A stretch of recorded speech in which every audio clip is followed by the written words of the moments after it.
નમસ્કાર, ધર્મલોકમાં આપનું સ્વાગત છે। હું આપની સાથે મનોજ। દર્શક મિત્રો, આજે ધર્મલોકમાં વાત કરવાની છે ભગવાન સ્વામિનારાયણના સ્વામિનારાયણ નામ વિશે। સહજાનંદ સ્વામીએ ક્યારે પોતાનું નામ સ્વામિનારાયણ પ્રસિદ્ધ કર્યું અને આ નામનો મહિમા શું છે અને આ નામના જાપ કરવાથી શું ફળની પ્રાપ્તિ થાય છે, તમામ વિશે વાત કરીશું ધર્મલોકમાં।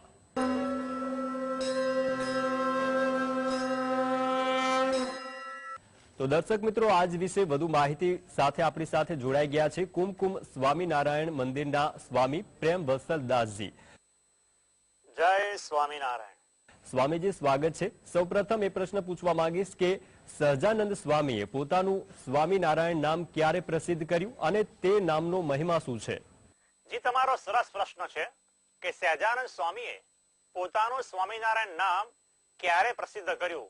તો શ્રી સહજાનંદ સ્વામીએ સંવત 1858 માગસર સુદ 13 ના રોજ રામાનંદ સ્વામી અંતર ધ્યાન થયા તેના 14મા દિવસે, એટલે કે સંવત 1858 માગસર વદ એકાદશી ના રોજ ફરેણીમાં પોતાનું સ્વામિનારાયણ નામ પ્રસિદ્ધ કર્યું હતું।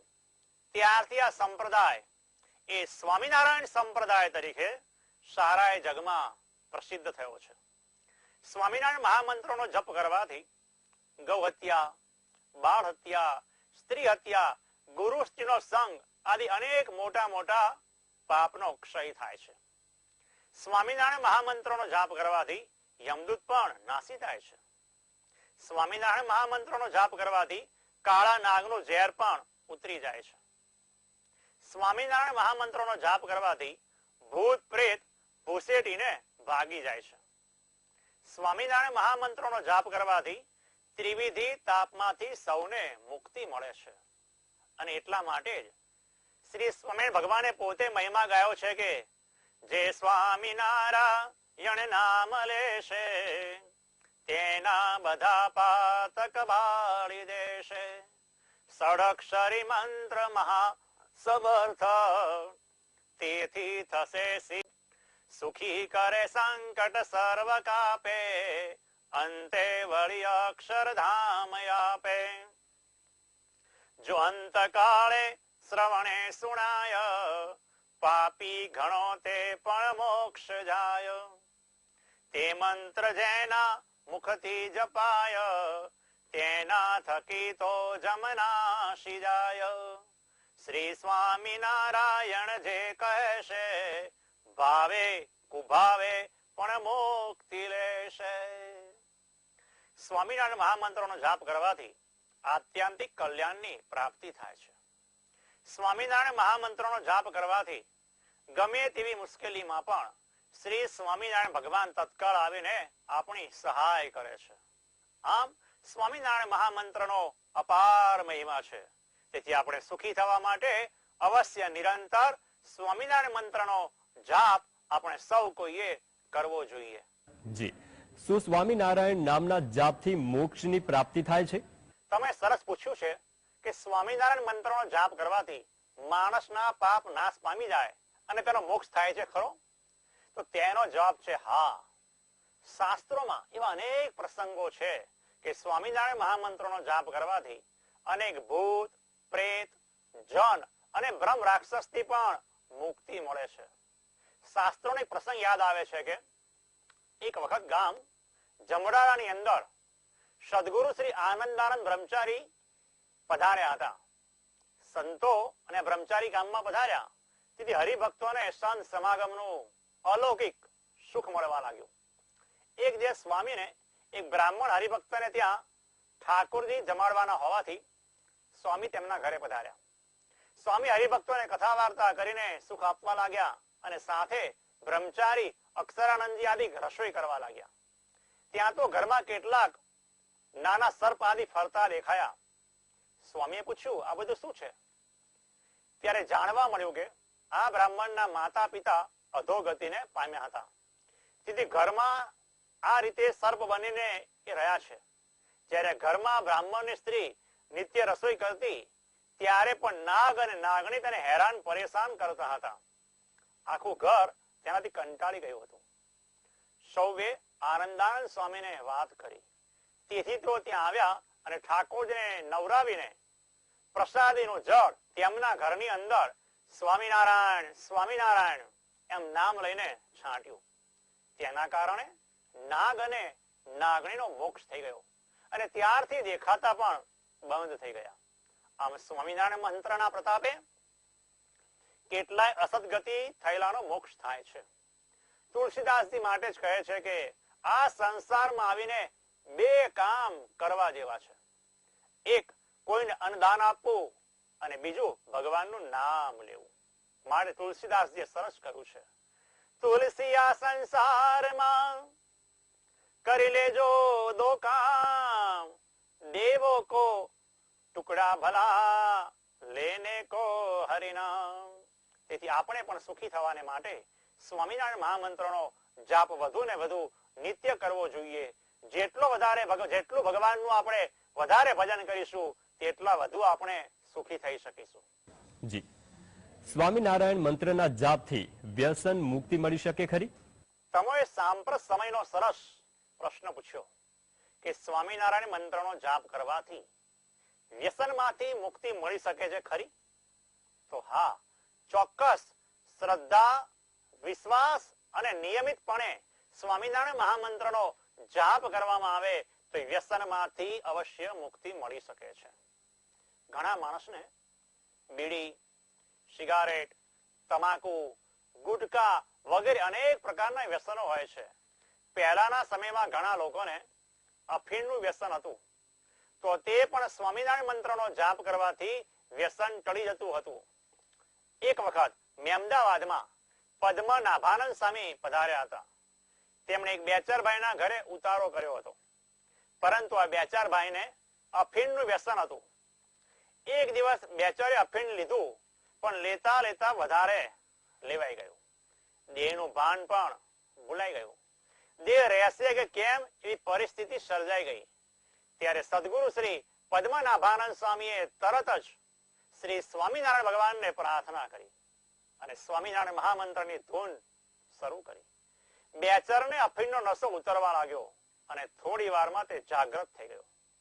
સ્વામીએ તેને સમજાયો અને શ્રી સ્વામિનારાયણ ભગવાનના જ્ઞાન મહિમાની વાત કરી અને સદાયને માટે બેચરનું અફીણ ઉતારી લીધું. આ સ્વામિનારાયણ મહામંત્રે તો કેટલાય માણસોના નશા ઉતાર્યા છે. જીવનમાં આપણે જો સુખી થવું હોય તો વ્યસનોના નશા ઉતારવાની જરૂર છે અને ભગવાનનું નામ જે સ્વામિનારાયણ, તેનો નશો કરવા જેવો છે. તે નશો જો ચડી જાય ને તો દુનિયાના કોઈ સુખ નજરમાં પણ આવે તેમ નથી. અને તેથી જ નાનકજીએ સરસ કહ્યું છે, નાનક નશા નામ કા, नानक नशा नाम का रहे दिन और रात, भांग तमाकू तो उतर जात प्रभात. આમ ભગવાનના નામનો મંત્ર જાપ કરવાથી વ્યસનો ટળે છે અને વ્યસનો નાશ પામવાથી શારીરિક થતી પાયમાલી પણ નાશ પામે છે અને આર્થિક ખર્ચા પણ નાશ પામે છે. તેથી સૌ કોઈએ વ્યસનો તજવા જોઈએ અને જો ન તજાતા હોય તો સ્વામિનારાયણ મંત્રનો જાપ કરવો જોઈએ અને સાચા સંતોનો સમાગમ કરવો જોઈએ. તેમનો સમાગમ કરવાથી વ્યસન માત્ર નાશ પામી જાય છે. જી, એકાગ્રતા રાખી મંત્ર જાપ કરવાથી શેની પ્રાપ્તિ થાય છે? જી, તમારો પ્રશ્ન છે કે એકાગ્રતા રાખીને મંત્ર જાપ કરીએ તો શું ફળ મળે છે? તો મંત્ર જાપ કરતી વખતે આપણે સૌ કોઈએ એકાગ્રતા રાખવી જોઈએ. આપણા મનની વૃત્તિ સદાય ભગવાનમાં રહેવી જોઈએ. મંત્ર જાપ કરતી વખતે આપણા માત્ર હોઠ ફર્યા કરે અને મન ગમે ત્યાં ફરે એનો કોઈ અર્થ રહેતો નથી. મંત્ર જાપ કરતા હોઈએ અને માળા આપણા હાથમાં ફરતી હોય અને મન બીજે ફરતું હોય તો એ માળા ફેરવવાનો શું અર્થ? તેથી જ કુમકુમ મંદિરના સંસ્થાપક, સાધુતાની મૂર્તિ સદગુરુ શાસ્ત્રી શ્રી આનંદપ્રિયદાસજી સ્વામી કહે છે કે માળા તો કર में फिरे, अरे मुख फिरे जिब माही, मनवा तो 14 फिरे ऐसा सुमिरन नाही. માળા હાથમાં ફરે, જીભ મુખમાં ફરે, જીભ મુખમાં ફરે અને આપણું મન ચારે બાજુ ફરે, એવા સ્મરણનો કોઈ ખાસ અર્થ રહેતો નથી. તેથી આપણે ભગવાનની માળા ફેરવીએ એની સાથે સાથે આપણું મન જગતના કોઈ ગાઢ સંકલ્પ ના કરે, એકમાત્ર ભગવાનના સ્વરૂપમાં જ આપણું મન સ્થિર થાય, આપણા મનની વૃત્તિ ભગવાનના સ્વરૂપમાં જ લાગી રહે, તો તે માળા ખરા અર્થમાં આપણે ફેરવી કહેવાય. કળિયુગમાં ભગવાનનું નામ જપ જેવું સરળ અને શ્રેષ્ઠ બીજું કોઈ પણ સાધન નથી. માટે જ આપણા ગુરુવર્ય શ્રી મુક્તજીવન સ્વામી બાપાએ સ્વયં રચિત હરિજ્ઞાનામૃત કાવ્યમાં કહ્યું છે કે પ્રગટ ભગવાનનું નામ લેવાથી જે ફળ મળે છે તે કોઈ સાધનોથી મળતું નથી. તેથી શ્રી મુક્તજીવન સ્વામી બાપા કહે છે કે શુભ સ્વામી નારાયણ નામ લહો, સુખ સાગર માં જો રહેવા ચહો, નામીએ સહિત જો નામ લહો, રસ બસ્તઈ ગુલતાન રહો. શુભમાં શુભ એવા કલ્યાણકારી સ્વામિનારાયણ મંત્રનો જાપ કરો અને તે નામ પણ નામીએ સહિત લેવું, એટલે કે ભગવાનની સ્મૃતિએ સહિત મંત્ર જાપ કરવો. મોઢામાં મંત્ર જાપ ચાલતો હોય અને મન બીજે ભટકતું હોય તો તે યથાર્થ ફળને આપનારું થતું નથી. જ્યારે નામ સ્મરણ કરવું ત્યારે ભગવાનના સ્વરૂપમાં ઓતપ્રોત થઈ ભગવાનની મૂર્તિમાં રહી તેમનું ધ્યાન કરતા કરતા સ્મરણ કરવું, તો આધ્યાત્મિક, અધિભૌતિક, અધિદૈવિક એ ત્રણેય તાપની નિવૃત્તિ થઈ જાય છે અને અત્યંત સુખ શાંતિ મળે છે. તેથી માળા જાપ કરતી વખતે આપણે શ્રી સ્વામિનારાયણ ભગવાનની મૂર્તિના દરેક અંગ નિહાળતા નિહાળતા માળા ફેરવવી જોઈએ. ભગવાનના સ્વરૂપમાં મન એકાગ્ર થઈ જવું જોઈએ. જેમ પૈસા ગણતી વખતે માણસ કેવી એકાગ્રતાથી પૈસા ગણે છે, તેવી રીતે ભગવાનનું નામ સ્મરણ પણ એકાગ્રતા રાખીને જપવું જોઈએ. આમ આજે સ્વામિનારાયણ મહામંત્ર પ્રગટ થયો તેને 223મા વર્ષમાં આજના દિવસે મંગળ પ્રવેશ થઈ ચુક્યો છે. તો આપણે સૌ કોઈ સ્વામિનારાયણ મહામંત્રનો જાપ કરીએ અને શ્રી સ્વામિનારાયણ ભગવાનને પ્રસન્ન કરી લઈએ. જય સ્વામિનારાયણ. તો દર્શક મિત્રો, આગળ જોઈશું અમારી વિશેષ રજૂઆત સુખની શોધમાં. તે પહેલા લઈએ એક નાનકડો વિરામ.